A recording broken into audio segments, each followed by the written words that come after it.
Good morning everyone, Miraj বলছি finally Bangladesh থেকে। গতকালকে দেশে চলে আসলাম আর আজকে সকাল থেকেই শুরু হয়ে গেল অফিসের কাজ। এখন যাচ্ছি ঢাকার দিকে আর এই মুহূর্তে আছি নারায়ণগঞ্জের ভুইগড় এলাকায়।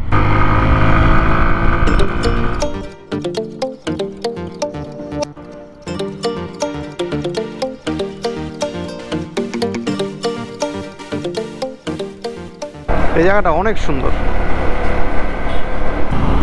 অলরাইট, অফিসের কাজগুলো শেষ করলাম, এখন আছি হাতির ঝিলে। আসলে জীবনে কখন যে কি করতে হয় এটা আসলে কারোই জানা থাকার কথা না। এই দেখা যায় একটা কাজ করতেছি আমরা, আবার হয়তো আরেকটা কাজ করতে হইতে পারে।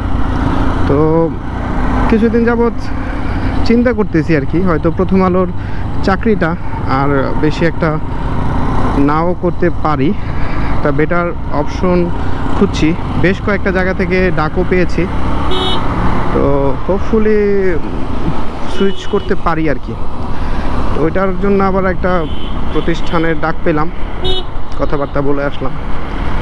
তো দেখা যাক, আসলে মানুষের প্রয়োজনের জন্য অনেক পছন্দের জিনিস ছাড়তে হয়, কিছু করার নেই।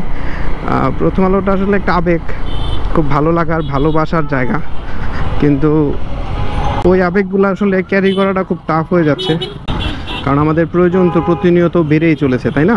প্রয়োজন তার থেমে নেই। আবেগ আবেগের জায়গায় আছে, প্রয়োজন প্রয়োজনের জায়গায় আছে, কিন্তু আমাদের প্রয়োজনগুলো ফুলফিল হচ্ছে না। তো দেখা যাক কিসমতে কি আছে, হোপ ফর দ্য বেস্ট। তো এখন যাচ্ছি নারায়ণগঞ্জের পথে আবার। তো আজকের ভিডিওটি মূলত শুধু আপডেট যে বাংলাদেশে চলে এসেছি, যে কাজ কারবার সব শুরু হয়ে গেছে আবার। তো সবাই অনেক অনেক সাপোর্ট দিচ্ছেন আমাদের ফেসবুক পেজে, আমাদের ইউটিউব চ্যানেলে, সব জায়গায় খুব ভালো সাড়া পাচ্ছি। আপনাদের ভিডিওগুলো হয়তো আপনাদের খুব ভালো লাগছে, তো আপনাদের জন্য আসলে ভিডিওগুলো তৈরি করা। ভিডিওটি ভালো লাগলে আর আগের ভিডিওগুলো যদি ভালো লাগে রেসপন্স করবেন, কমেন্টস করে আপনাদের মন্তব্য জানাতে পারেন, কীরকম ভিডিও তৈরি করা যায় সে বিষয়ে পরামর্শ দিতে পারেন। আর সবাই অনেক বেশি ভালো থাকবেন, সুস্থ থাকবেন। খুব বেশি বেপরোয়া হওয়ার প্রয়োজন নাই, খুব বেশি ক্ষুধার্ত হওয়ার প্রয়োজন নাই। যা আছে কিসমতে হবে, চলতে থাকুক, কিন্তু বেটার অপরচুনিটির পিছনে আস্তে আস্তে ছোট ছোট করে পা এগিয়ে দিতে হবে আর কি। তো সবাই ভালো থাকবেন, সুস্থ থাকবেন। বাহ, উল্টো পথে চলে আসছে মহারাজেরা।